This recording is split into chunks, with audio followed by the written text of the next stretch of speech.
You're listening to the Misfit Faction crossover event featuring the Multiverse Fan Cast and Cinematic Adventures.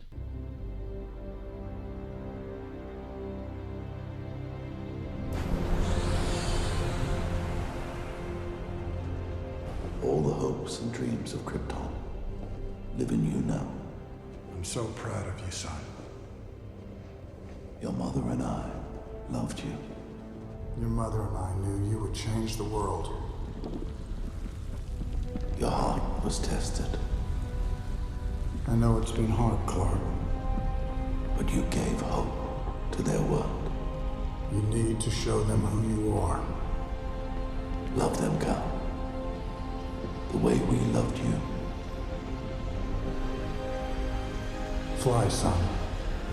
It's time.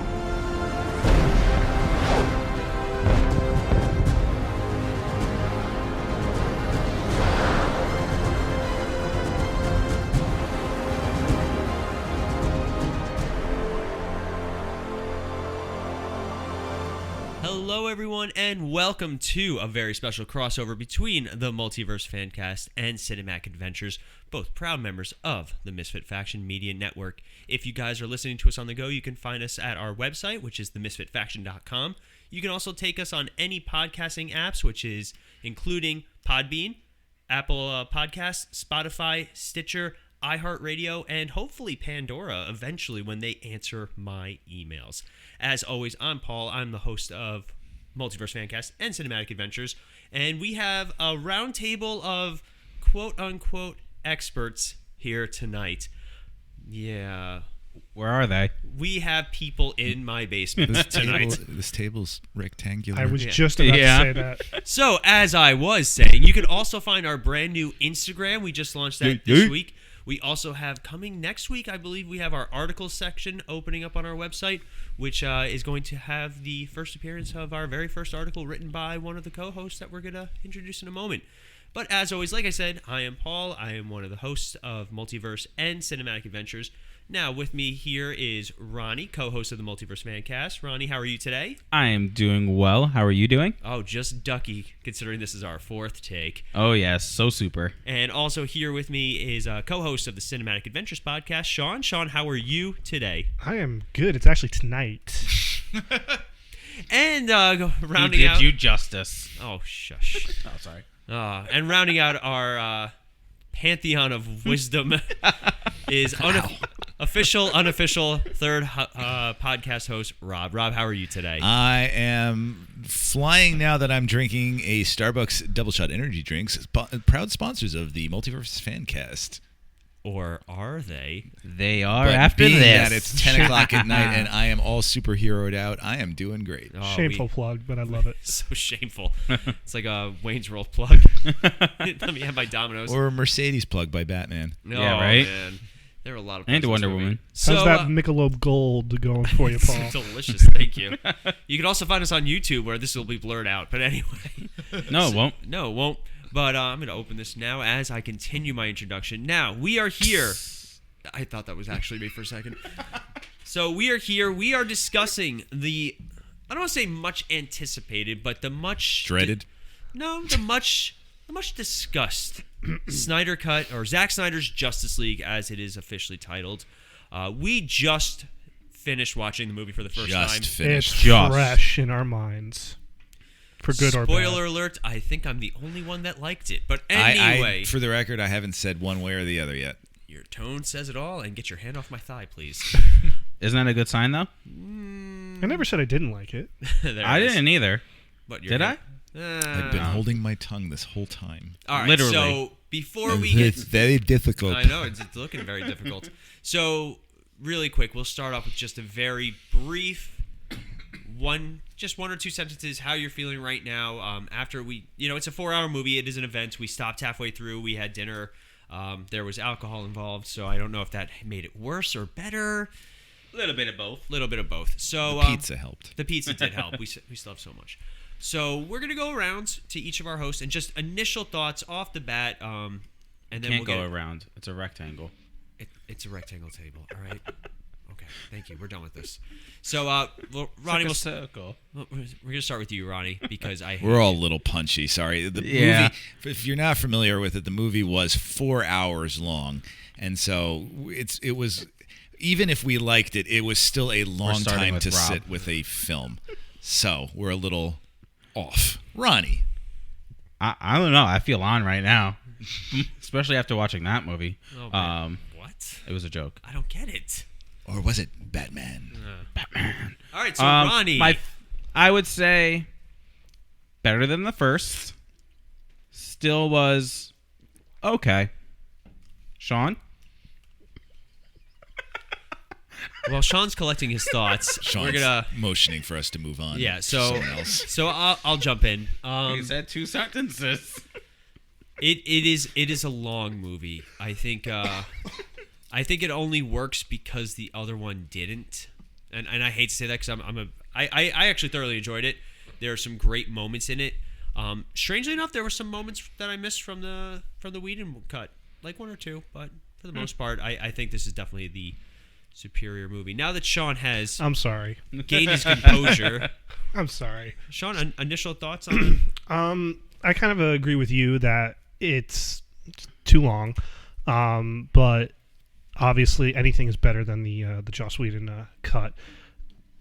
There were parts I did like about this movie, and there were still parts I didn't, but visually I thought it was very well done. And again, as I've said before, it's a Zack Snyder film. Wait, didn't you say like 1 or 2 sentences? I'm sorry. That was like 3. He was also dying, so we're giving him a little extra Thank leeway you. in case he Jeez, Ronnie. Is that what it takes to get a few? Okay, extra I'll copy sentences Ronnie. in here? It was okay. It was okay. So let's talk about this movie as a whole. Hey there, you went Skip. first. I didn't say a thing about it though. I thought he said we were punchy, and that was his. Yeah, punchy because it was 4 hours. I didn't All right, say Rob, what did you think of the movie? It was a fascinating experiment. Maybe a second sentence for Rob. I rewatched. Beforehand, I decided to rewatch the Joss Whedon Justice League, and I had certain expectations and ideas of what this was, and it was interesting to see how some of those were met, but also just like from a particularly cinematic standpoint, just being able to see how 2 different directors can have 2 totally different visions of a lot of the same material. I agree. So let's talk a little bit about the production of how we got here, because this movie in itself is a whole totally interesting concept, and it's even more interesting how we got here. And we've reviewed most of the DC extended universe up until this point, and you watch Man of Steel, you watch Batman vs Superman. This definitely feels like it was supposed to be part of those movies. I personally really miss the aesthetic of the original Zack Snyder films. I really enjoyed seeing Batman's costume again in the darker colors. Yeah. We were talking during the movie because we're those people, but only those people when we're with each other. We're with each other. So one of the biggest things that we discussed, or at least was mentioned, was that whatever footage Joss Whedon used was not designed to be used in the lighting and the filming style that Joss Whedon was using. So there are times where, even though there are plenty of similar, or if not the same, shots in this movie and the Whedon movie. Are we gonna say like Snyder version, Whedon version, Snyder Whedon? Justice League and the Snyder Cut. I'm gonna keep messing it up. But they're like the exact same shots, but because of the coloring and lighting, it's totally different movies. It looks totally different, especially Batman. Batman's the biggest culprit in that regard. So yeah, they look like in Joss Whedon's version, they look like Halloween costumes. Yeah. Where here they actually they look fairly real world superheroes. Yes. It's also weird seeing Batman in the daylight, and that's always been a thing. Even like The Dark Knight Rises, it's still weird seeing him fighting in the streets of Gotham in the daytime. But so this movie was the original quote unquote cut of the movie. It was 90% filmed or 90% done at the time, and Zack Snyder unfortunately had a family tragedy And also, Warner Brothers was kind of trying to they were push him kind of out to begin pushing with. out. Yeah.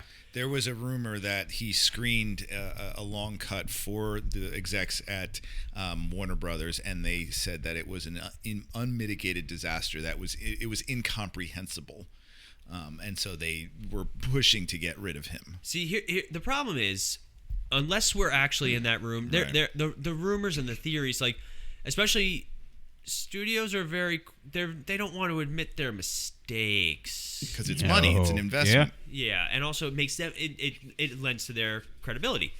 So a lot of people from WB have been very supportive of Zack Snyder doing this project. Yeah. Because they'd look like idiots if they didn't. Exactly. Yep. Like this movie, I mean, even when we were watching, now this movie came out about 2 days ago. At the time of recording, it's Saturday. The movie came out this past Thursday, and we had some buffering issues once or twice during the movie. But and after that, it cleared up and no issues. So HBO Max has crashed several times over the last couple of days.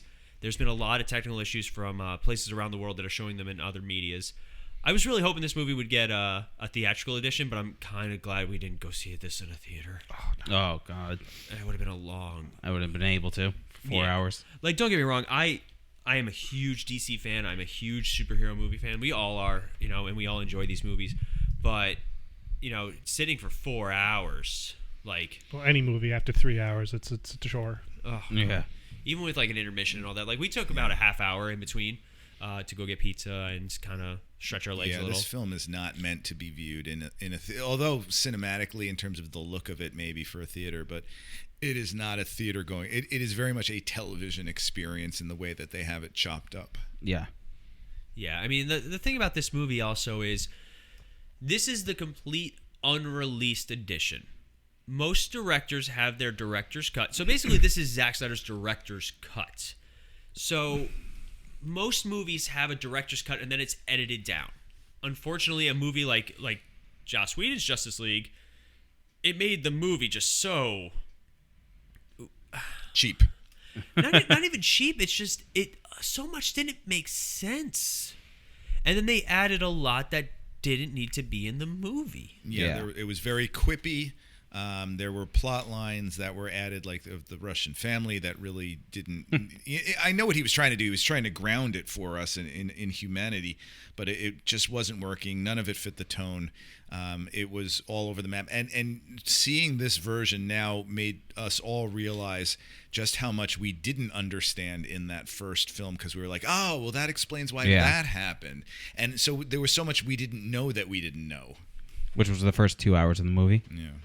Unfortunately, like the first 2 hours, really, they were the longer of the 2 hours. Oh, yeah. But the problem with the second 2 hours is we were so burnt out by the first two that we were tired during the third and fourth hours, and it just kind of made it this movie's definitely a little bit of a slog to get through. Yeah. But it does actually allow for episodic viewing, like if you wanted to walk which is away what after they were a part. originally wanted to do. They wanted to do it as a 6-part miniseries. Yeah. And So they kept it in that format. I don't know why they didn't either. That doesn't, like, because now having watched it, I think it would have done just fine as an episode a week kind of thing. I don't think they wanted to compete with Disney Plus. I mean, between WandaVision and the Falcon and the Winter Soldier, I still think it would have been able to hold Also, its I own think because they everyone wanted it. All comic book fans but wanted I also this. think they were afraid of what do we always say when we walk into a movie like this? What if it sucks? What if that first hour sucked and nobody wanted to watch the rest of it? Well, it's a chance you gotta take. That's why you get those critics that say, stick with it. I mean, for instance, getting ahead of ourselves, but WandaVision, same kind of thing. It got better as it went on. Right. Now that depends on who you I ask. disagree with that statement, but And okay. Teed up for Sean right there. I would say that viewer interest probably grew with each episode. Whether or not it got better, I don't know. That's debatable, clearly. But I would agree with you in theory there. Yeah, I mean, HBO Max, I don't know if it does have a lot of, like, the weekly shows. I don't think it has It has original programming, but I can't swear to weekly. you that it's not all on there at one time, or if it's episodic. Well, like, if Disney they go Plus with is doing. DC Universe, when they were doing their shows, they did it weekly. So I would imagine they'd follow a similar model, especially when all those shows start their new seasons, because it's some people like having all their shows, all the episodes at once to binge. Other people like the episodic. I like having something to look forward to each week. I don't mind doing episodic. And I also can't sit for hours and watch something and that's another thing for this one. Like, even I sat there like up until like that last hour when all the really cool nerdy stuff started happening, and my wife had to put her hand on my shoulder and say, "Yeah, I know, I see it. Don't worry." Yeah, there were moments where I was not watching the TV. I was watching your face. It's half the fun. And it was, because your mouth is open a little bit. And I thought I saw you crying at one point. I wasn't sure. Probably. My allergies are killing me. During the Flash time travel thing, I thought I saw you like a tear or something. Just a single tear. No. Wouldn't be surprised. Little sucker over there. Let's really quick. We're gonna go around the table, the rectangular table.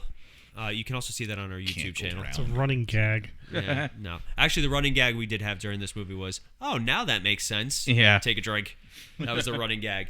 A lot of changes in this movie. A lot of things different. A lot of things that didn't play out the same way. The general plot is pretty much the same, but there are definitely some things that stood out that are different. So we're going to take a little just trip around the table, and everybody can just mention just one thing from this cut that was better than the others. So I will start first. Adding the scene with Flash saving Iris in the very beginning was awesome. That was a great scene. It showed... Unfortunately, this movie also shows so much more of the characters, which made me wish that they had done solo movies for them first. I loved seeing Barry. He's still the comedic relief, and it made me glad that a lot of the stuff that was cut out, he still had that same comedic element to him. We don't have to talk about brunch for 4 minutes, though. in a clearly added in later scene. You can tell by Barry's hair which scenes were added in for the Whedon cut. But when he notices that something's wrong, and everything stops around him. It's always interesting because these movies are really good at bringing up how would somebody with superpowers interact with this world, and what is their perspective. And I even liked it in the Whedon cut. Barry's like, people are just a little slow for me. Mm-hmm. It's a great line. I really just, when he turns and his shoes rip because they can't handle his super speed, and then he catches her. He does do that really weird, creepy thing where he pushes the hair out of her eyes. Yeah. But even because he has to take her slowly, he can't just grab her and run. He puts her arms in a crossing position so she won't hurt herself. Like those little touches, it shows that Barry's not super new to the scene, but he's still got work to do because he still trips in it. So, does anybody else want to go? Rob's going to go first with a scene that he enjoyed. Not necessarily a scene, but just an addition to the film that really worked well for me was character motivations. I really felt that the characters were fleshed out fully in the sense that I knew why they were doing what they were doing. They were more three-dimensional, even down to Steppenwolf and his motivation to please Darkseid, and that they had a past and where he had failed him and been rejected.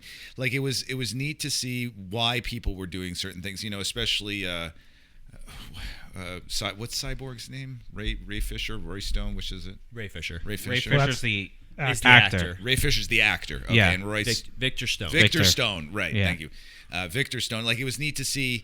He was definitely. I've been reading a lot of things that have been saying he's the heart of the film. I could see that. Yeah. I think mostly though, just for me, it was because I could see his emotional motivation. I could see a lot of their arcs, like even Diana with her arc and motivation about avenging her relatives and her mother. So the addition of character motivations was my biggest thing. Very nice. You stole mine. I was going to say the same exact thing. You should have put your hand up to first. be honest with you. But what I'm going to say instead is Steppenwolf. Steppenwolf was a huge improvement from what we saw in the Whedon cut. Yeah. I loved his armor suit, even his face. Even when he didn't have the suit on, it looked a little more realistic than Whedon's CGI blob. I will say the face looked a lot better, too. Yeah. I think it looked better because the voice. Yeah, the voice effects were good. I think it looked better, though, because it looked less human looking. Yeah. Like, it looked like Whedon tried to make it a little bit more human. and just your mind just goes, that doesn't look good. No. Yeah, Steppenwolf looked so much cooler in this. He looked much more intimidating, but at the same time, he wasn't like super overpowered. He was still getting hurt, and he was like, his armor was awesome though. When it had all the arrows in it and they just all popped out, that was really cool. Very Black Panther-ish. A little bit. Sean? Rob alluded to it already, but I think for me it was just the extension of Cyborg as a character. I mean, man, he had nothing to do in the Joss Whedon cut.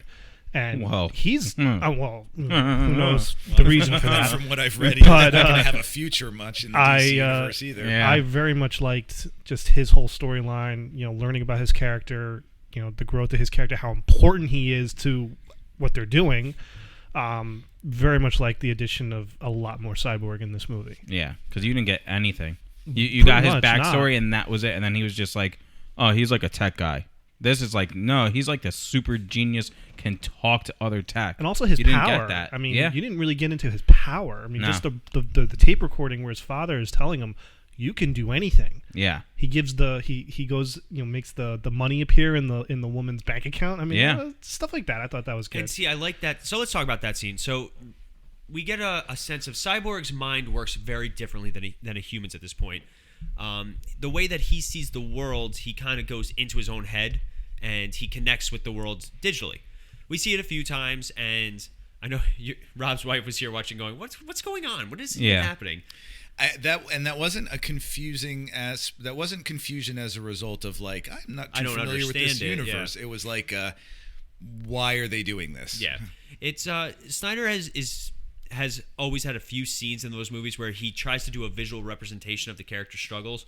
Another famous one is in Batman vs Superman when Clark is climbing the mountain and he sees his dad and he's having a conversation with his dad.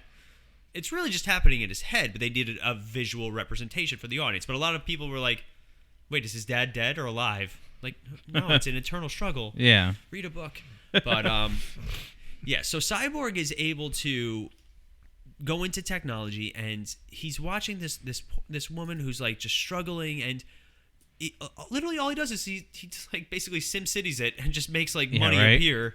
And I love the scene of him like seeing it happen and smiling and like showing that he's still human. Yeah. Very powerful scene. And a lot, like Sean said, a lot of good Cyborg stuff. Yes. So let's talk about some of the other characters in this movie that kind of, most of them have similar motivations, but I want to talk about Wonder Woman first. We kind of mentioned her. I know, Rob, you mentioned her. You brought her up.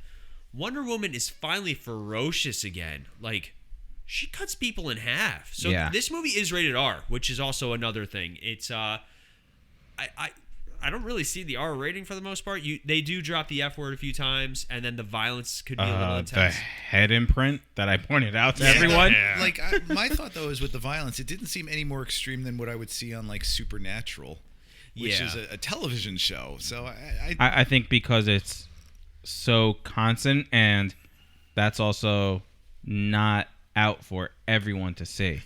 I mean, it is, but I know what you're saying. It's on a network that no one really watches. How little violence there was in the Whedon cut. I mean, like you didn't see anything in the Whedon cut because Ben Affleck couldn't move. He couldn't fit in the suit anymore. Yeah. Oh god. He in this it looked like it too, though. You could definitely see the difference in him in this cut versus the Whedon cut. There are plenty of shots of him just in his face. There's the one where they're the one scene where they're fighting the parademons when they're trying to save everyone out of the silo or whatever they're in. Yeah. You could see him running, and he's like, oh, I can't really move in this. That's the suit, though. Yeah, unfortunately. But so let's talk about Batman first, where he's at in this. Because we kind of spoke about Wonder Woman a little bit. We spoke about the Flash and Cyborg. Batman he had this idea that the world was in danger. And I like how Alfred's like, nothing's happened yet. Come on. Yeah. So Batman's at this point where he's like, I need to protect the world because I promised on Superman's grave that I would. Again, we're kind of missing a movie there. There really should be another movie in the beginning of this series. But, c'est la vie. So basically, he is trying to get the team together. Just like in the Joss Whedon cut, he's just... They take out some of this, I hate to say it, the wimpy Batman stuff. Like, I didn't have a problem with when Superman asked, do you bleed to him? I really didn't. Yeah. It's when he's laying there, he's like, oh, something's definitely bleeding. They got rid of a lot of the quips, a lot of the little jokes. I like that quip, though. And there's a lot of like manly staturing that's going on throughout the entire thing. Yeah. Which I don't have a problem with. I mean, It's tonally consistent. I'll give it that. I mean, they did it in the Avengers too, and then they don't make fun of it until Avengers Endgame. We could all stand around stand posing up a storm later. Yeah. Yeah, I mean, that's comic book movie though. That's every comic book movie. You're going to have a lot of posturing, a lot of Superhero landing. a lot of brooding. Yeah. One thing that I'm really glad they took out was the Diana and Bruce tension about reviving Superman. I thought that was really forced in the movie, in the Whedon cut, and I'm glad they just kind of Let it go. Also, was it just me, or did they cut a lot of the romantic tension between the two of them too? They changed it up. Yeah. Like the holding hands, but a lot of that romantic tension was also Alfred pushing it on. Right. Yeah. I remember that. And also, am I remembering this correctly? That the Joss Whedon one had him mention Steve Trevor and like push her that way, and this one they didn't. Yeah. Yeah, he did that. Yeah. Like I said, it's a fascinating experiment in filmmaking. So, Sean, you are the co-host of Cinematic Adventures, and you are way more well-versed in movies than I am in terms of technicalities and history and stuff like that. Has there ever been a movie that has dealt with this kind of situation that you could think of off the top of your head? The closest one I could think of has got to be the original Superman 2. So, which is funny how, it's a comic book movie, but back in the late 70s, the producers of Superman hired Richard Donner to direct Superman 1 and Superman 2 back to back, literally at the same time. So apparently Richard Donner was having such a bad relationship with the producers. They were, I want to say, 80% done filming the second one, and they decided to take the ending of 2 and put it onto 1 and then go back and start filming 2 later on. Long story short, they ended up firing Richard Donner, and Richard Lester came in and practically reshot the movie and got his name put on it, and the movie, to me, is not as good as it would have been. That's the closest I could think of a situation like this. I got one, too.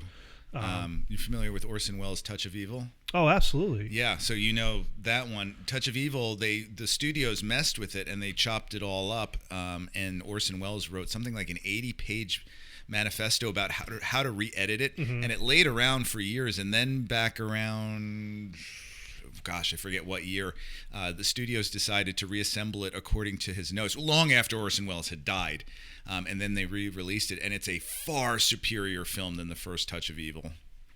Gotcha. Interesting. Yeah, see, this is why we invite them, Ronnie. You learn something new every day. Yeah, remember when it was just I you have no idea what they said. movies. Ronnie's just sitting there smiling. Hey, guys. like Barry throughout the entire movie. Yeah. So this is why we're recording. Ronnie's just the face. Yeah. Which I have to say, when I was watching this, I was thinking back to all of the films that have been lost to studio meddling that should have been fixed over the years, or films that have been lost to the years.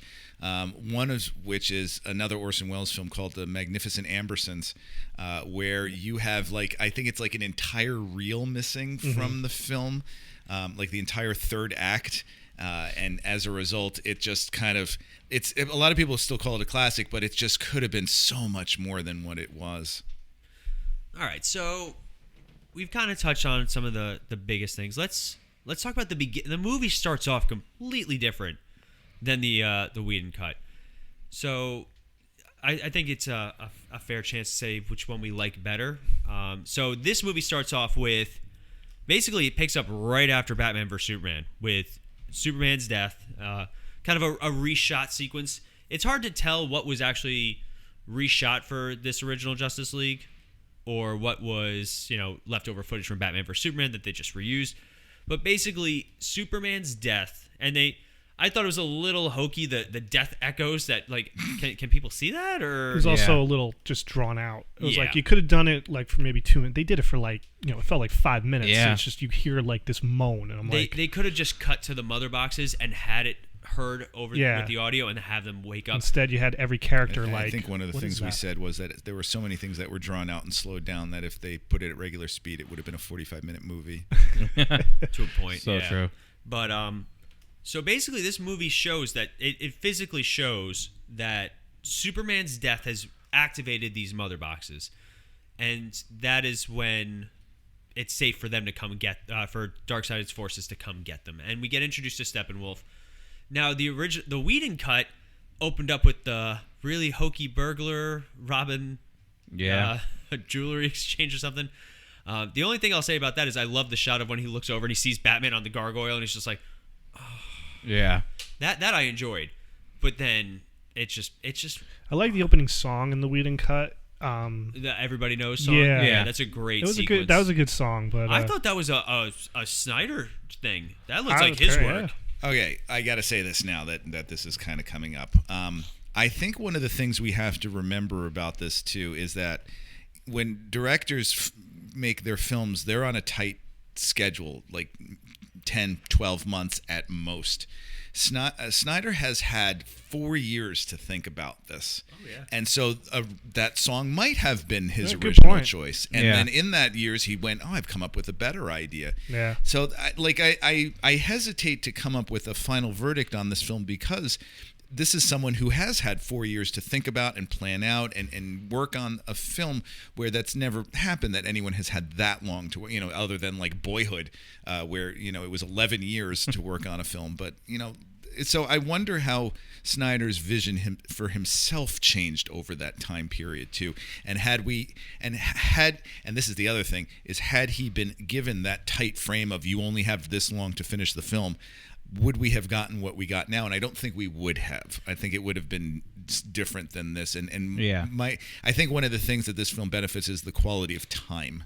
I think in terms of the visuals, absolutely, but he only had time to shoot. Like the rumor, the report is that he only shot 4 minutes of new footage for this movie, and most of it is during the Knightmare sequence. So all this footage he already had. So yeah, I think maybe he could have done the Everybody Knows song to it to that same scene. Like I think about, because I used to direct high school productions, and I think about, I still think about productions years later. I'm like, I should have done this differently. That gives me an idea. I could have done that, and I didn't even think about it at the time. Absolutely, yeah. And I'm sure that happened to Snyder too. That things came up over the past 4 years where he's like, if I ever get to put out the Snyder Cut, this is what I'm going to do with it. Yeah. Yeah. One thing that I do that annoys me as a comic book fan is I know that the mother boxes in the comics are sentient computers. They have their own intelligence. They have an essence inside them. So in this movie, they flat out say that the reason that they were sleeping is because the Kryptonian was still on Earth. Because I think Cyborg even mentioned they're like, they said it. that your dad activated this a year ago and nothing happens. Why? And they literally figure out because Superman was here. Yeah. This movie, and again, it leads back to, if you listen to some of our previous episodes on the DCEU, we mentioned that Superman is the cause for all of these movies to happen. No Superman, no movies. I like that. I like that it's a continuing thread throughout the film. Now, Go ahead. Oh, no, go ahead. No, because I had a question about that. No, go ahead. The mother boxes have been on Earth for a long, long time, right? Yes. Before Superman, right? Correct. So why weren't they awakened before Superman? They never got say. here? I think maybe because they were still, at least the human one was still hidden until Victor says until World War II. World War II. Yeah. But So that's maybe- still before Superman. I don't know. Yeah. I mean, we did have Wonder Woman running around. There were other protectors of the planet. We're also gonna see Justice Society's coming with Black Adam. So who knows? I think also Could have been because all the forces were still together. during World War II and all that. I don't think so. Yeah. Because they even said. You don't follow. So you know how when they first protected the boxes, they were all together, right? You had your Okay. Green Lantern, everyone Atlantis, from humans, Atlantis, and Themyscira, then you and had all the them. Amazons. Not Then they until split it. recently they split. Oh, I thought they split like No, 1,000 years thousands ago. of years yeah. ago, they say. All of them? Yeah. That huge fight with Yeah. the guy from 300, that was like Zeus? a long time. That was Zeus. Oh, Zeus was in 300? Yeah. Oh, wow. That was like thousands of years ago. Yeah, so that was quite some time ago. But they never really say why the mother boxes Didn't wake up before. didn't wake up before that. I'm sure there's 'Cause some movie got a movie. movie got a movie. Yep. Rule of cool abides. But yeah, I did enjoy the idea that Superman was so powerful that and they also make it seem like Darkseid didn't know where those mother boxes were. Like what's his face? Steppenwolf. Steppenfoot. Steppenfoot. Step in time. It's late, guys. We're the struggle bus is really Struggle bus. It is running hard today.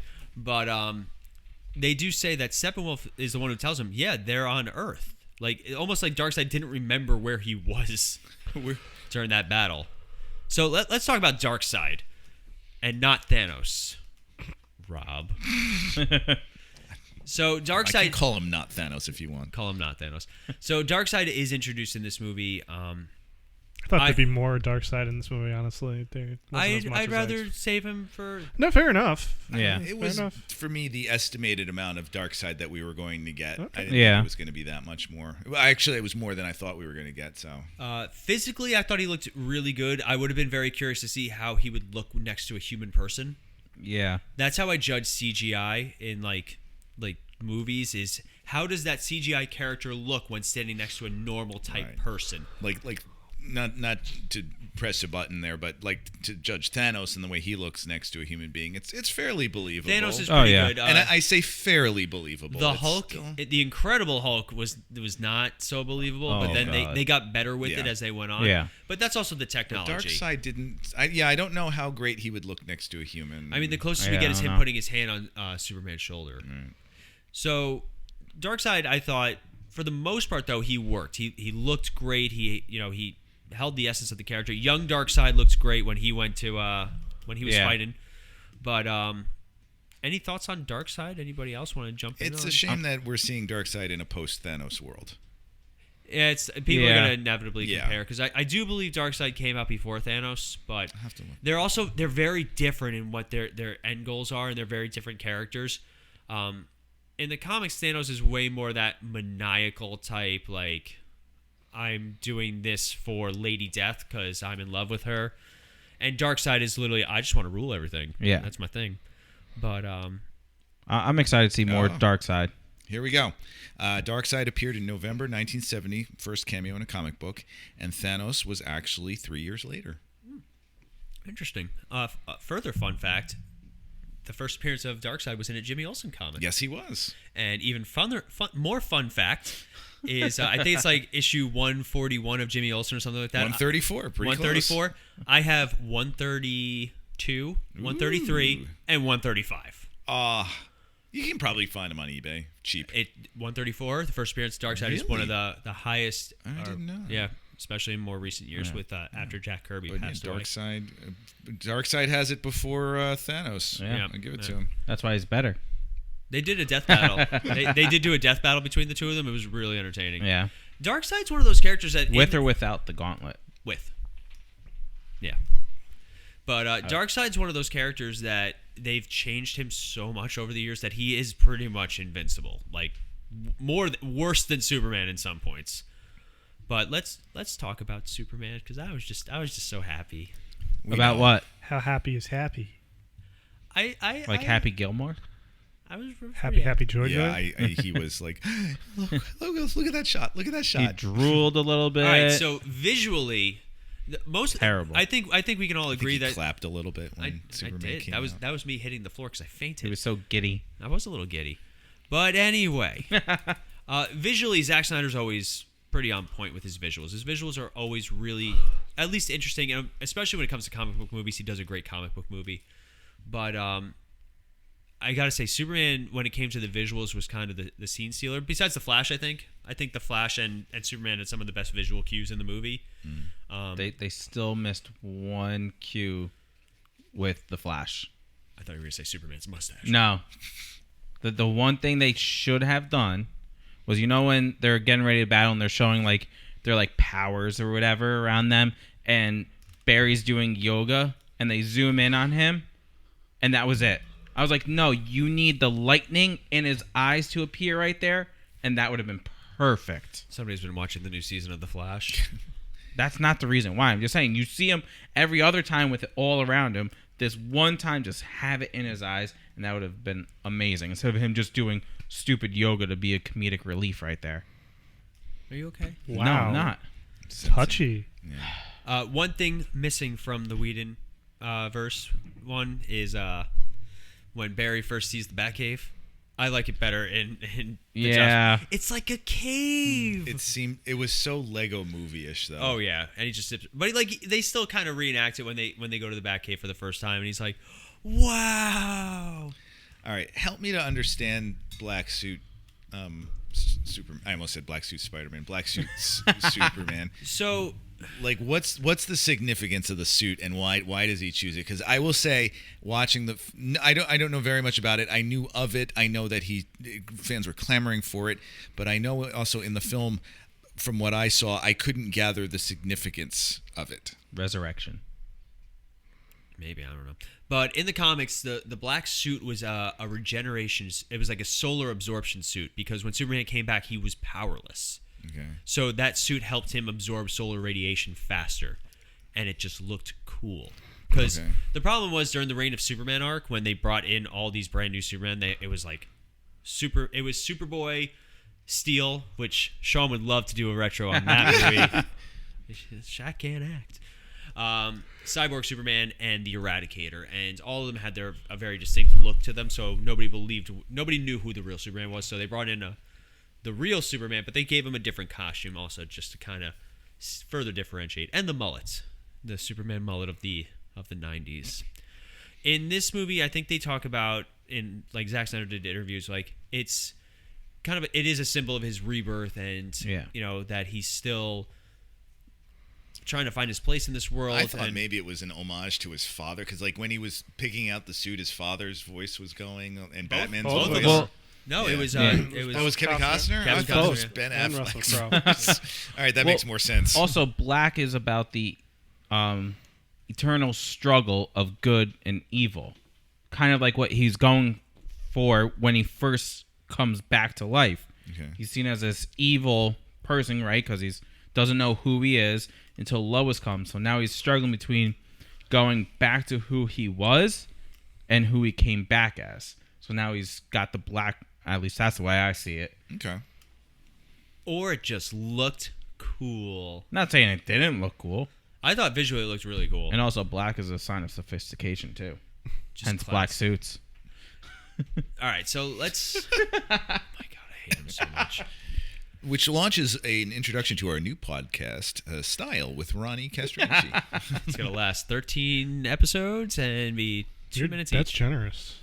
I figured I'd get. I would have gave myself 2. You're wearing the same shirt you wore our last Justice League episode. Yeah. Yeah, it's a black flash. It's called Throwback Saturday. What? Because I say Throwback Thursday, but it's not Thursday, even though the movie came out on Thursday. All right, you're cute. I know I am. So I do it for you. Talking about Superman, though, he comes back with a much higher level of aggression.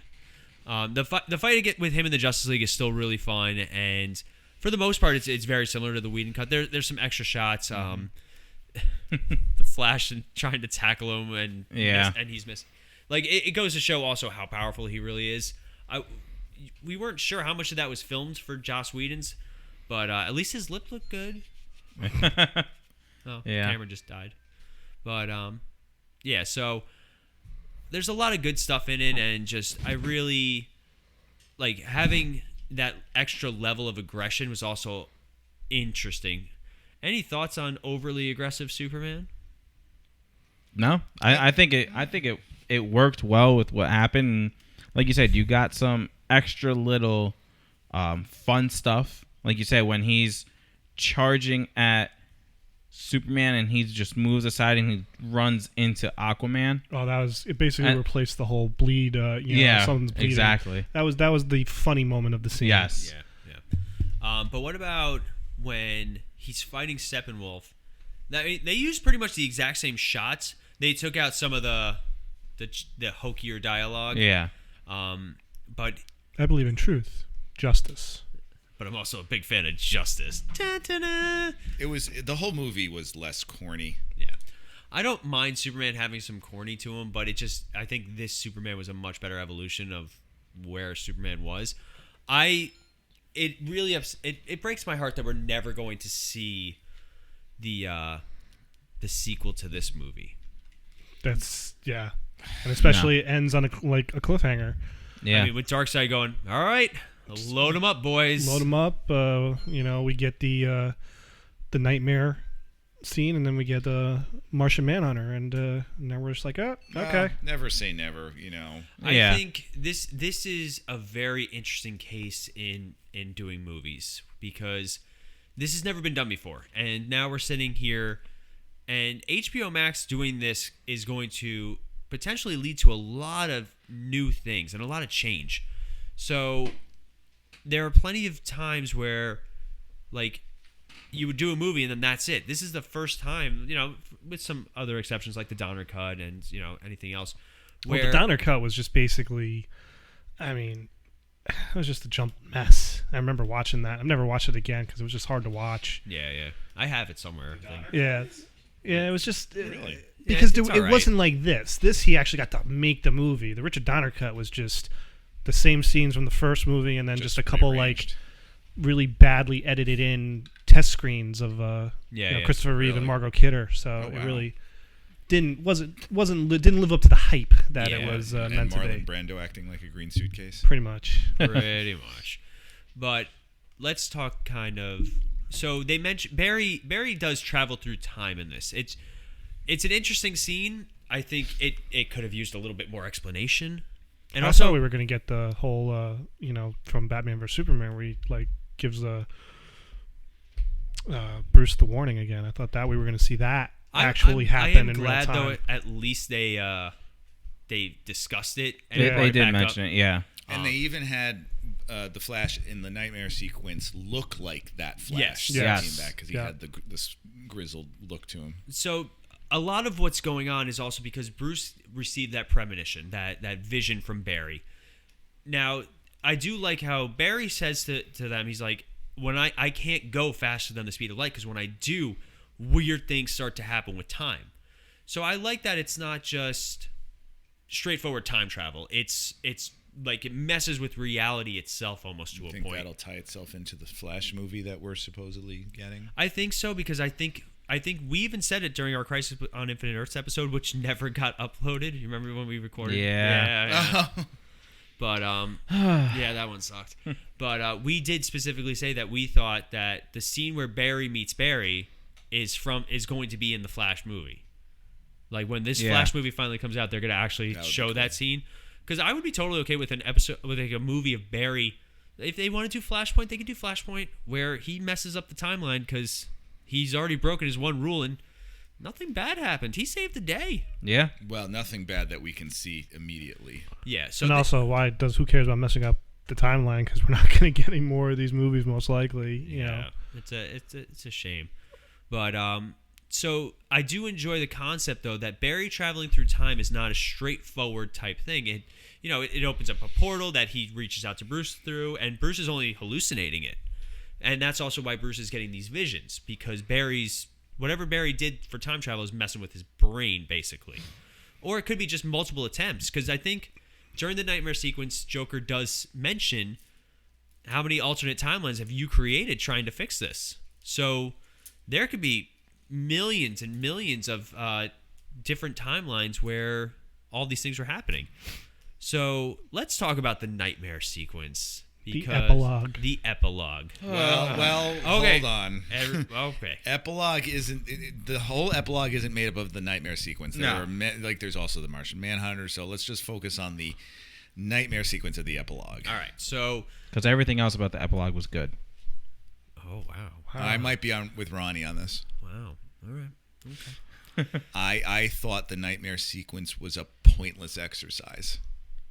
I did not see any reason why it should be in there other than just to, have a callback to the Knightmare sequence from, was it in Batman v Superman? Yeah. Like, and to give Joker another chance to be in there, which I will say, I think I might be in the minority on this one. He liked him. I actually thought he did, other than looking like a white-faced Marilyn Manson, I thought he did way better and redeemed himself a lot, and I now rank him higher than Joaquin Phoenix, which I put Joaquin Phoenix almost at the bottom, and then Jared Leto. They switched places now for me. That's fair. Because I saw Jared Leto actually did a serviceable job here. Yeah. And I have to say, when he was on, I was looking around the room when we were doing this, and it was deadly silent in the room. You Oh, could yeah. hear a pin drop.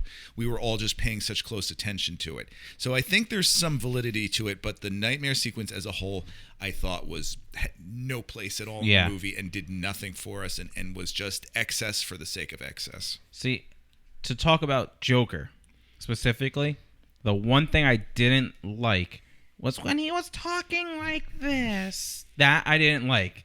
But everything else, their entire dialogue, I was like, oh my God, this is amazing. But then once he talked like this, I was like, oh, you lost me. Then he went back to his normal. I was like, okay, I'm good. But other than that, I did enjoy him. He better than Suicide Squad. Way better than he was in Suicide Yes. Squad. Now, Sean, you were not part of the Multiverse Fan Cast discussion on the Joker. Where did you rank Jared Leto's Joker to begin with? I'm trying to remember because for me it's Nicholson and Ledger, 1A. Who's 1A? Doesn't matter. Doesn't matter. I think both of those two to me are the cream of the crop when it comes to the character. I still have not seen Joker. I just for some reason can't gotta watch seem to it. I I wish force. I after could this. go back to that. I for some reason I have back not to the forced point when I myself didn't to see watch the it. Joker. Because I feel like I'm just going to go sit down and it's basically going to be watching Taxi Driver. Yes, or you will the be. King Yep. of Comedy. Yeah, that's Yeah, absolutely watching a what I Martin said Scorsese movie, when and we I were like recording, those said two. I that. like Yep. Scorsese, I really do, and I like Joaquin Phoenix, and I was rooting for him to win, but I just thought Jared Leto was so bad in Suicide Squad. But I want to know, was that his take on the character, or was that what was written for him? Did he go to David Ayer and say, "I want to play this guy like a gangster, just like weird You know gangster"? what? After seeing Scarface. this, I want to say that was Ayer's version. It's you would think. you would See, I think. want to say it's Jared Leto, but Jared Leto learned But I'll- what not to do See, now- from doing Okay, Suicide yeah. Squad. let I me guess say. So was this wasn't a new scene, the Jared Leto? This was done before Zack Snyder left. No, this was all new footage. Okay, Yeah, so this it's was- been when did Suicide Squad come out? 2016, I think. Yeah. Okay, so it's been 4.5 years for Jared Leto to be like, if I show up as the Joker from Suicide Squad, I'm just gonna Yeah, be piss everyone universally off. hated. So to me, like what Rob said earlier, that Zack Snyder had all this time to say, okay, this is how I want the movie to look. Yeah. I'm sure Jared Leto was like, okay, I gotta play this a little differently. Yeah. I can't come in there with the braces on my teeth and go. No, he still Yeah. had them. He still had them. He did? I didn't even No, know. I His don't- teeth were metal. Oh, there was also Really? the blood there, so I couldn't really Yeah. tell. It didn't say damaged on his forehead either. Yeah, And he didn't have the But smile tattoo. I definitely agree that he was much better in this movie. It was. I'm sorry though. It was nowhere close to the interrogation scene in Agreed. Dark Knight. Oh, That's fair. Yeah. It was good, but it is not on the same level. Oh, when with he, Ledger and but when Bale. he mentioned Robin, I was like, oh. Oh, Yeah. that was. Yeah, there was That some, it was was some cold. good tension. And that then was when built in there. when Affleck just drops the F, I was just like, okay, this is I want to definitely. see that movie with them. That's the thing, and I would see that I one. that's why again I don't know where Snyder was going after this movie. Like I don't know what was in his plans. So I don't know where that Knightmare scene fits into the continuing story of this series. So that's why I didn't mind it, because I'm sure there's got to be more to this that we're never going to see. I mean, But knowing that we're never going to get it, did it have to be there? No. But I still thought it was good to know that, everything went to hell. yeah. And it's because Superman goes bad. Yeah. Yeah. Now, But it was a dream. It was a So- dream, but you assume that in that vision, something close to that's going to happen. So you think Bruce Wayne's having visions? yeah, Yeah. we talked about that with from the Flash and him messing with time Which too much. turned out to be a dream too. when Flash goes back to talk to him the first time. Yeah, and then he wakes up. It doesn't. You see the papers moving in the backgrounds. So he's getting these visions because the Flash is traveling through time, but it's not like it is in other medium where if Ronnie traveled back in time right now, another Ronnie would be sitting right next to him, right? Yeah, that'd be terrifying actually. There isn't. Don't worry, Don't worry. everyone. Yeah. We're safe. But I think in this universe, when Barry goes back through time, it affects people differently, and that's why Bruce is getting visions of the timeline that Barry's in.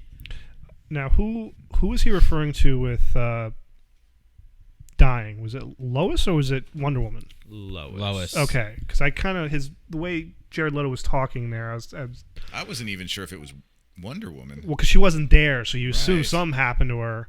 I thought maybe that's who. Obviously, you find out that Aquaman is killed Right. by Yeah. Superman. Yeah. Because, Amber Heard and her amazing acting is like, I need to kill the thing that killed my love. Well, Victor has a similar premonition when he activates the. Yes. So it's very similar, and you see Darkseid putting his hand on Superman's shoulder and a burned body. So I think it's safe to assume that was Lois. And Superman succumbed to the anti-life equation, because that's what it does in the comics. It turns you into just mindless slaves. Yeah. Literally, it like takes the life from you.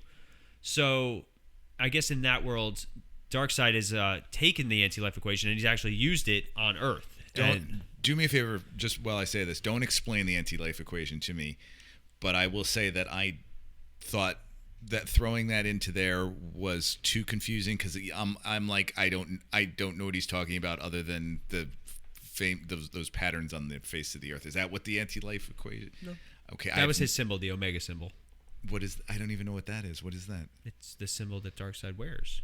Just a symbol. Omega? It's like So what is like the? the All right, Greek- now I do want to know. So what is the anti-life equation, and how is it located? Because he said I saw it with my own eyes. I thought he was talking about the pattern on the Earth. No, I don't remember. I don't know what they meant in that. That was a little confusing. But in the comics, the anti-life equation is basically it's exactly what it sounds like. It's a mathematical equation that's used to take control of sentient life, and it's But what it's- Darkseid's after. But it's only located on Earth.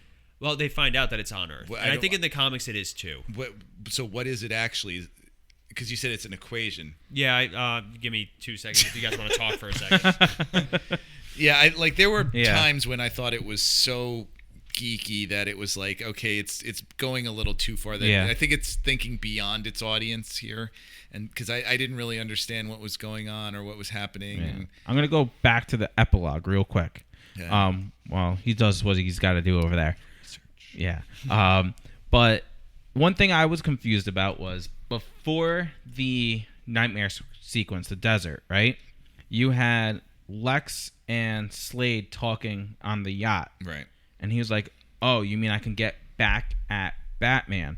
Then we see, in the Knightmare sequence, we see Slade there. And I thought that was going to explain, like, why he's mad at Batman. Because obviously they're working together right there. Batman must have And then, done something. yeah, to him turned years his ago. back I on don't him know. or something. Or maybe put him in jail or something. Yeah. All right, so you got an answer? All right, this is as of as of 2005. This is the most common or the most modern. I'm gonna have to play around with it. So it's loneliness plus alienation plus fear plus despair plus self-worth plus mockery plus condemnation. Condemnation. Condemnation. Thank you. Plus misunderstanding times guilt times shame times failure times judgment, where n equals y, where y equals hope, and n equals folly. Love equals lives, or excuse me, love equals lies. Life equals death. Self equals dark side. Okay, so basically what happens My is Lois Brain dies, just imploded. right? So Lois no, dies, again, and then cross-eyed. Superman's like, I have nothing to live for. So Darkseid's like, hey, check this out. Now that you're Basically, feeling the condemned. point of the anti-life equation is to prove the futility of life, that life is truly meaningless. And that apparently only exists on Earth. There are pieces of it throughout the universe, I believe, and I think in this he's saying that like the key to Right. it is on Earth. But yes, in more recent, and that's why Darkseid becomes obsessed with Earth, and So also maybe kills Lois Superman. is the key to the. Well, there is a life equation also. Yeah, But okay. yeah. Oh, my brain. I know. Holy cow, that was way more than I thought it was going to be. You wanted this. So E equals MC I'm squared. pretty sure that was the tagline on the poster for Zack Snyder's Justice League. I don't want to hurt. I gotta lay down. Feel it in my jellies. But I know that the scene with Lex and Deathstroke was really more also a setup for the Batman movie they wanted to do after this, because that's Yeah. what Deathstroke was supposed to be the bad guy in it. His costume still looks great. The Batman movie was oh, supposed yeah. to be after Justice League? I thought that was supposed to be before No, Justice League. they were supposed to do a Batman movie right No, after. not the Robert Pattinson. No, I know that, Okay. but I thought Justice League came out and then Affleck walked away from directing the Yeah, you're right. He okay, was that makes sense. attached to You direct. just proved yourself. I know. For some reason, I thought it was before Justice League came out where he walked away from it, and then he still did Batman and Justice League. That's why I got confused. Yeah.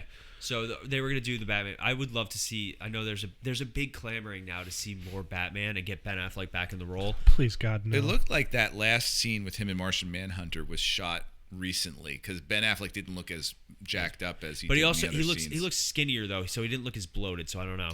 Yeah. But Martian Manhunter I thought looked really good. Yeah. I definitely think that they didn't finish the effects beforehand.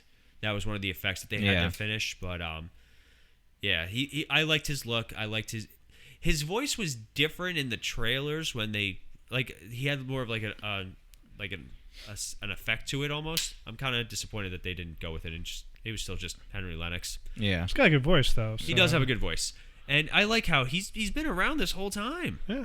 Like That was him in Man of Steel. Yeah. Where What? Where in Man of Steel? He was the general. The general. General. Which The guy when he Sonic. turns back into the general after he's Clark's mom after he's Martha. He turns into an army general and I'll walks have away. to go back and not. He was watch in those Batman things. vs Superman also. Where? At the end when first Lois tries to interrogate him about the bullet, Oh, vaguely. and then he's the one that when they fire the nukes, he's the one he's the black commanding officer. Oh, okay. All right. Now, yeah. Now I think I know who you are. Oh, okay. Really worried for a second. But it is a shame that we are not going to see where this story goes. Yeah. Like, There's no way we'd ever see it. Like I There's read a- somewhere that there's people a in lot Warner of Brothers chatter. A lot of chatter. were like, of course Warner Brothers is gonna just fall on their sword and be like, Zach, please come back. To be honest, if Yeah. it makes money, they'll make it. Oh yeah. Oh yeah. Yeah. But And the thing you'll have is, how's it Martian making? Manhunter, How's and it, you'll I have mean, Green Lantern. You can't do free trials to see this. Okay, so what? That's Really? $9.99. You got to do you got to do an actual subscription. See, I don't think it's gonna make that much But money. also, then. it's the same. Yeah. It's the same like Netflix and all that, where it's based on their streaming and it's It's based going to on be based off the how many numbers. views.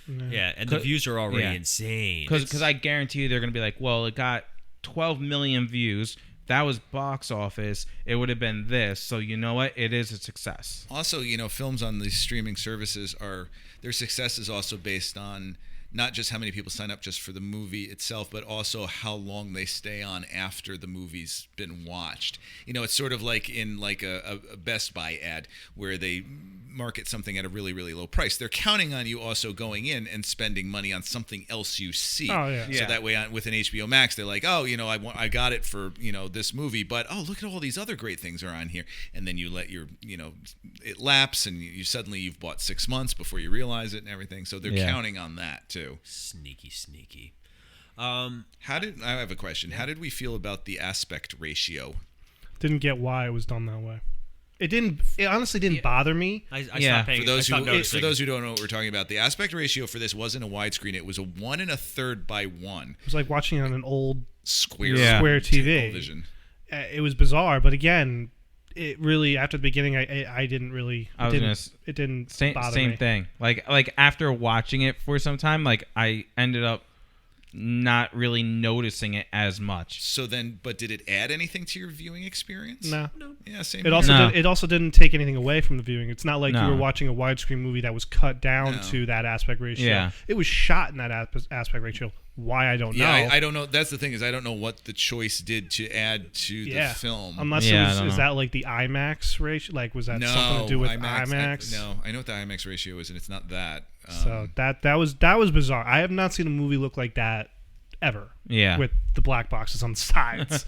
yeah, very, Especially very now with strange. flat screen TVs, you don't need those Exactly. boxes anymore. So that was bizarre. But Purely- again, probably just an aesthetic choice. it wore off. Yeah. Half hour into the movie, I didn't really pay attention Yeah. to it. It's like filming on film. Some directors just like certain things. I don't Yeah. have a problem with it. But you want to jump into final thoughts on the movie? Anybody want to? When we do our star rating, are we gonna do our star rating for the Joss Whedon cut as well? I think it would be a good idea because I know we did it when we first saw the movie, but I couldn't tell you what it is. I couldn't tell you either, but I know it's a lot higher than what we would say right now. I think we were probably around 3. Yeah, probably in the Yeah, threes. I think we were probably equal or ish. So, I'll go first with my final thoughts. This is a great testament to fandoms and to directors who have a vision and being open to that vision. And as much as I wish we had gotten this movie when it happened, I think it's better that we got it now to kind of just remember how, like, this was a story that we never got the real ending to, and I think that kind of always just didn't sit well. So I'm glad that, like, this is the version that he wanted to tell. Whether or not we get more from it, that, you know, that's up in the air. But I hope that they find some way to continue this, whether it's an HBO Max kind of thing, or whether they do an actual film, whether they erase the other Justice League from continuity, whether Flashpoint gets rid of everything. Who knows? I'm going to give the Zack Snyder cut a 3.5 out of 5. It is well above average. It's not going to be my favorite, because the problem is with like movies that I say are my favorite is, what's their rewatchability? What movies can I watch over and over again? I can't just pop this in and sit down and watch it. Like, I hate to say it, this is not a movie I could just turn on when I have, like, some time to kill. Maybe like the last hour, all the, like, the fun stuff. Yeah. But unfortunately, like, as great as this movie is for me, and as much as I enjoy it, and as much as I enjoy the road and the story behind it, I can't give it like a 4 or even a 5. I wish I could. I really want to, but I think a solid 3.5 is definitely where I'm going to sit. For the Joss Whedon cut, I am lowering it down to a 2, and that's being generous. Because there is still stuff that I enjoy in it, and also we still hear a lot of things about what happened with that and all the negative. At the end of the day, we don't know. Like, they could have just approached Joss Whedon and be like, we need you to refilm this movie, and we need you to do it like your style. Yeah. Like, or he could have come in and been like, I'm Joss Whedon, I'm going to refilm this movie. We'll never know.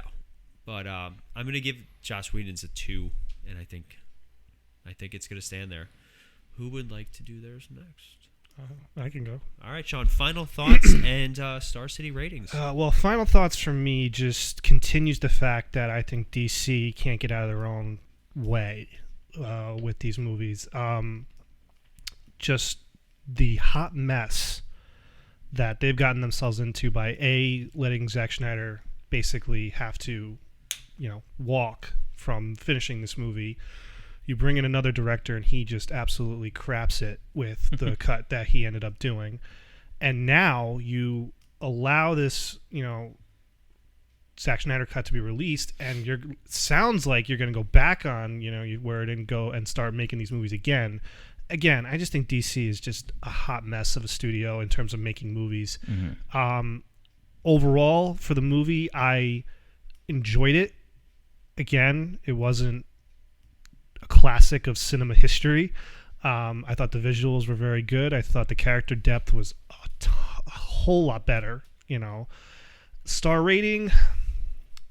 Well, let me start with the Joss Whedon cut. I probably would give that a 1.5. This one, I'd probably go 3. All right. It's an above average movie. But I agree with Paul that it's not a movie I don't think I can really ever say, hey, I'm going to watch Zack Snyder's Justice League tonight. When does anyone have 4 hours Well, that's the thing. It's like, I'm just going to start at part 5 and start from there. And I hate to say it like that because it's a good it's a good movie. It's not a bad movie, but it's just there was nothing in those first 3 parts that I was like, wow, I really want to watch that again. Yeah. Ronnie, you want to go next? Yeah, I'll go next. So this movie was a big improvement to what we saw with Joss Whedon. Now, I know that his cut, Joss Whedon's cut, had to come because of Warner Brothers. Warner Brothers saw what Snyder did in that 90% and said the movie was unwatchable. That's why they went and hired Whedon to do the entire movie, essentially. And he did not do anything well. Justice. Yeah, I was trying not to do it because I knew you would roll your eyes at me or anything like that. But he did not do the movie justice. With that being said, I would give that movie 1.5 to 2 star rating. This one was, like I said, a big improvement. You had a lot more characterization with this. Everything looked a lot cleaner and sharper. It did drag. The first 2 hours did drag in this, though, because there was a lot of explaining that they did that we didn't get in the first one, right, in the Whedon cut. But it just dragged for the first two. The last 2 hours or so, I thought were really, really good. If I would have just seen the last 2 hours, I would probably give the movie like a 4, the last 2 hours. But in total, probably like a 3.5 or so. Rob? Very well spoken. Thank you. You're welcome. Okay. A lot of my feelings of this film isn't what it is, but what it is not. Having gone back and rewatched Justice League, Joss Whedon's version this week, I was astonished by just how bad it was. I thought it was just an absolute. It was like it was made by a stupid 8-year-old, like not even just a regular 8-year-old. The costumes looked ridiculous in the lighting. None of it made really a lot of sense. And watching this really made me realize more just how bad it was. So I definitely want to knock off a lot of stars off of Justice League. Like, I thought it was bad on Tuesday of this past week when I watched it, and now I think it's even worse. There is such a lack of continuity. But the thing is this, and I'm trying to think back to when we first reviewed Justice League, why we were all okay with it, and it's because Batman v Superman had come out. It was such, and now I'm not talking about the director's cut. The original theatrical cut was such a train wreck, was so dark and depressing and muddy. And this was also at a time when like Marvel was really taking off, and that, you know, because you know me on the Marvel corporate shill here, Marvel was so taking off and you know, doing so many things right. And so we were like, oh my gosh, this is, we're just glad that they course corrected and now it's more Marvel movie-esque. But looking at it, I'm like, now I'm looking at it going, wow, it was trying to be something that it wasn't. It wasn't being true to itself. And as a result, it's just a bastardization of everything that's in the Snyderverse, which doesn't mean it's necessarily a good thing either, because it's the Snyderverse. Now, having said all that about Justice, well, let me give my rating for Justice League. Easily 1.5. It is an abomination.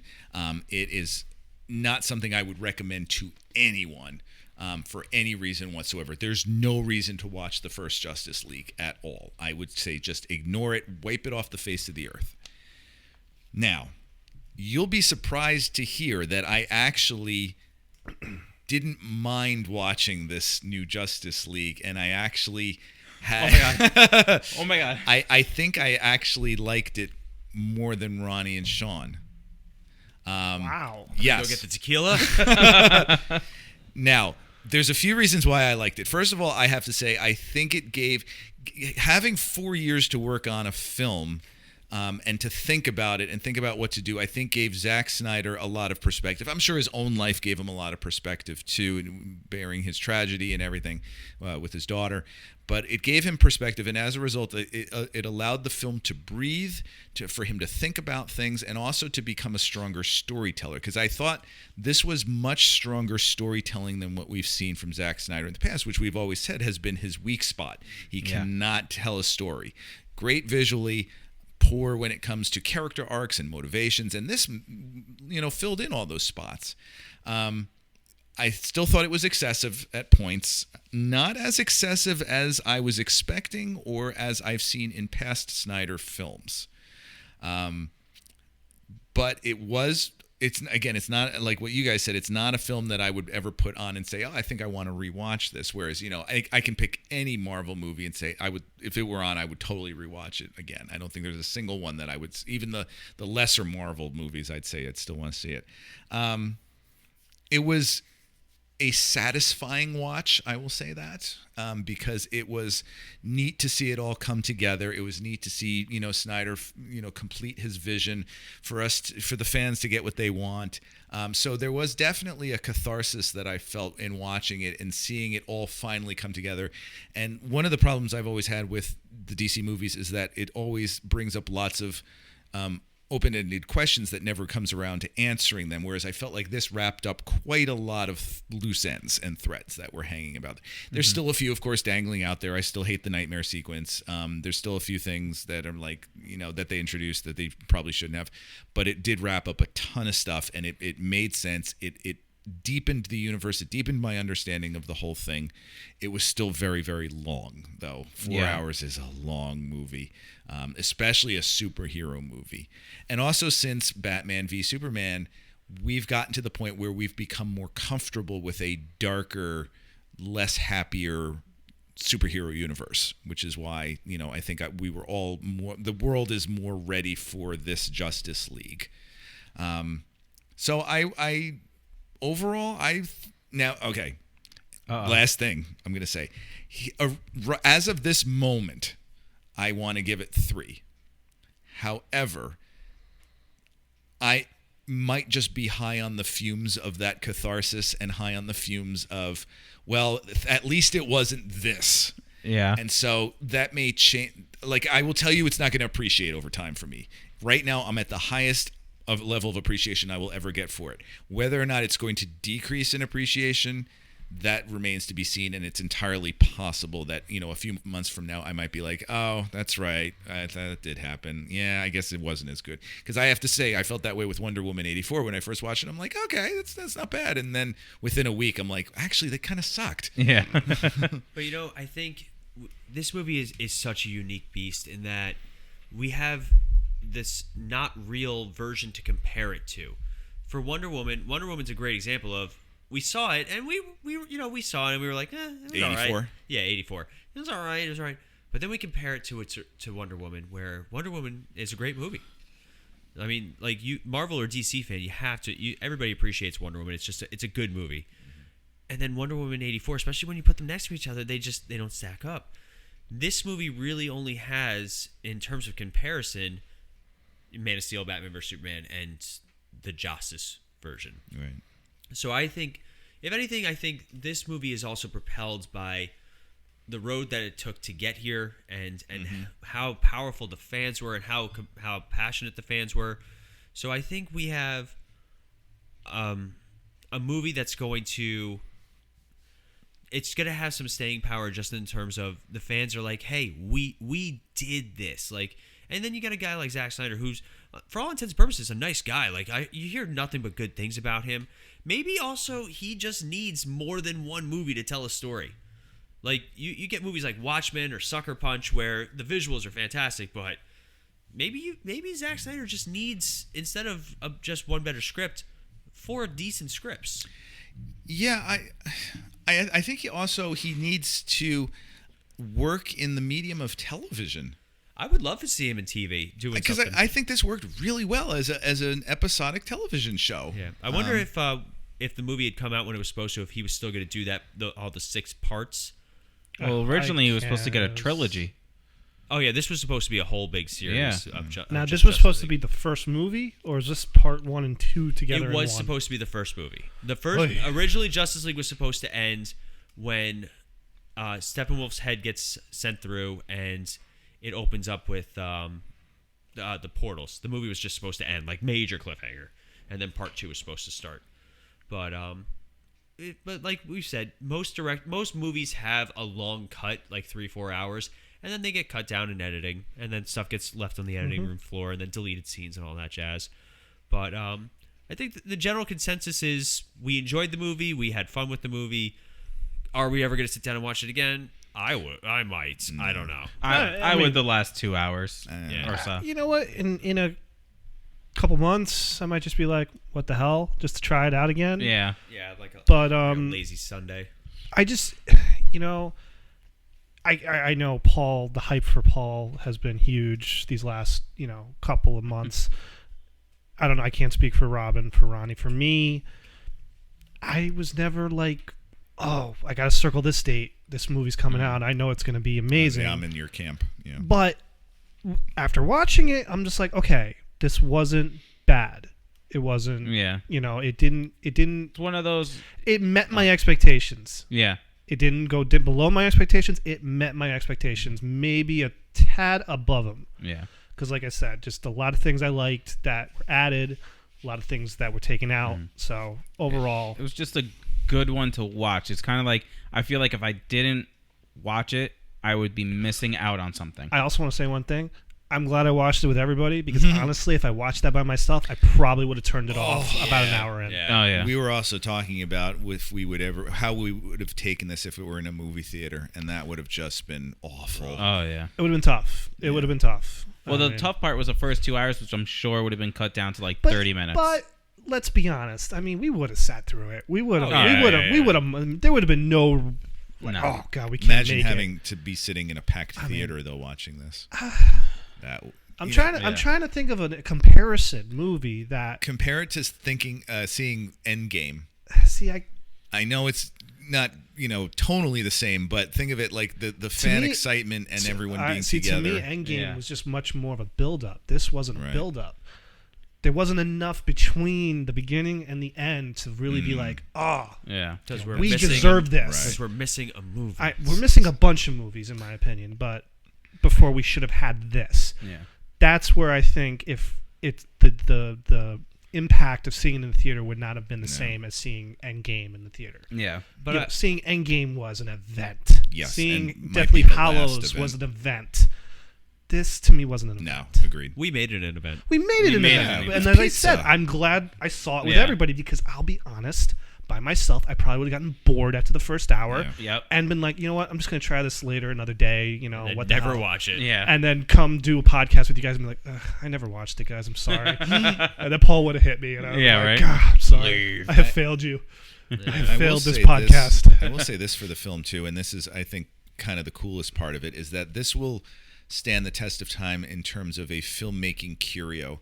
That this will be something that'll be looked at by film students in showing how different directors can interpret material in totally different ways, in terms of how a 2-hour movie can become a 4-hour movie and be a totally different film. Yeah. Like it's a fascinating filmmaking exercise to see it change and morph over time like that. So I would encourage it for anyone who's into filmmaking to compare the two cuts to see how much they differ. Oh yeah, man. I mean, and it's also a good lesson for you want to be a filmmaker.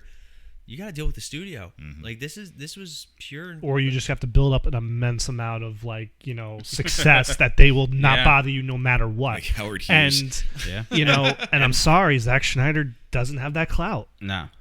He never gained that clout to me that he's untouchable in terms of no matter what, you don't have to change anything. I'm very Yeah. curious to see what happens to his career after this because I know Netflix is. I think, got yeah, him. he's got him doing- for Army of the Dead. yeah. Yeah. But apparently Netflix is now trying to get him for more, and now HBO Max is trying to get him for more. He'll be fine. I think he'll I be don't fine. think this will ruin his career. No. I don't think that at all. Hollywood and America loves a comeback story. Robert Downey Jr. being one of those Oh, comeback jeez. stories. Yeah.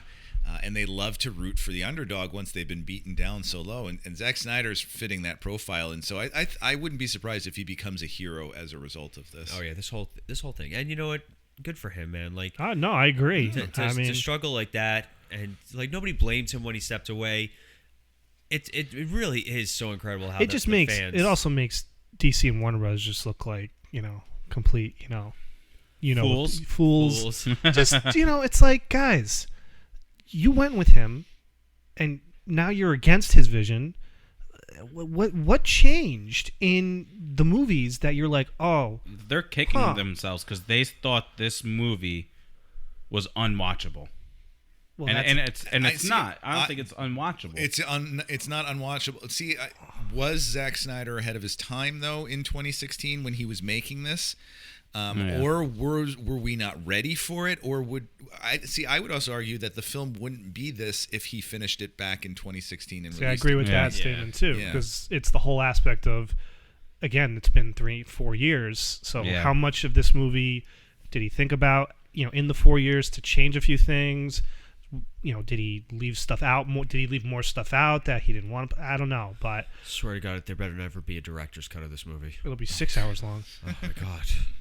But Oh, with 3 epilogues. listen, I'm glad I saw it, and it's just another notch in DC's In belt Superman's that's belt. never going to get anywhere close to Marvel. No. all right. I'm then. sorry, Paul. Yeah, dapper note to end on. But Yeah, so I think that's pretty much going to wrap us up. We do have a couple of things planned in the near future. If you guys are listening to Cinematic Adventures, we are jumping back into our Monster Month with a surprise monster movie coming out this week. And then, what's in April? And it's our Mel Brooks month. No, you and didn't let me finish. Yes, I did. We're gonna, No, and then we're gonna do the episode of for Godzilla vs Kong. Super that exciting! too. Yeah, really pumped for that. Mel Brooks month. We heard you. And then we have Mel Brooks month coming up next month, and we're still trying to get because they're men in tights. We are manly men in tights. We are also trying to seems. get Bibliophiles Assembles owner, part of the Misfit Faction Network, to jump in for that one. She was supposed to do tonight's episode, but it was a long night. And then It's still a long night. It's still a long night. And what did Timmy think of this? I don't know. He left before. I know he was out. So he did say. So I think he said. did ask him. Yes, that's right. I asked him because I'm good like that. I'm thoughtful of other people. Yeah, sure. Okay. Yeah, right. But he did say he enjoyed it. He said it was better, Yep. and he also said he didn't like Batman in this. Really? Yes. I liked Batman better in this. But interesting. We're gonna have to talk to Timmy. If you yeah, guys he are said it was better than he thought it was going Yeah. to be. Yeah. Yeah, if you guys are following Multiverse Fan Cast, this is actually the end of our road to the Snyder Cut episode. Thank God. And starting Where are next you week, guys going from there? we are going to do a retro review on WandaVision, the full review of the season, and we're going to talk about the first 2 episodes Yes. of Falcon and Winter Soldier, which started today. So we would love to hear your thoughts, your comments. Ronnie, how can people get in touch with us? Well, funny you should ask. Not physically. Oh, Okay. No. So you can reach out to us on Facebook. We have 3 different Facebooks. We have the Misfit Faction, right? So that's the mothership of our podcasts. Then we also have the Multiverse Fan Cast page as well as Cinematic Adventures page. You can also go to our website, themisfitfaction.com, to look us up. You can also find us on Twitter as well.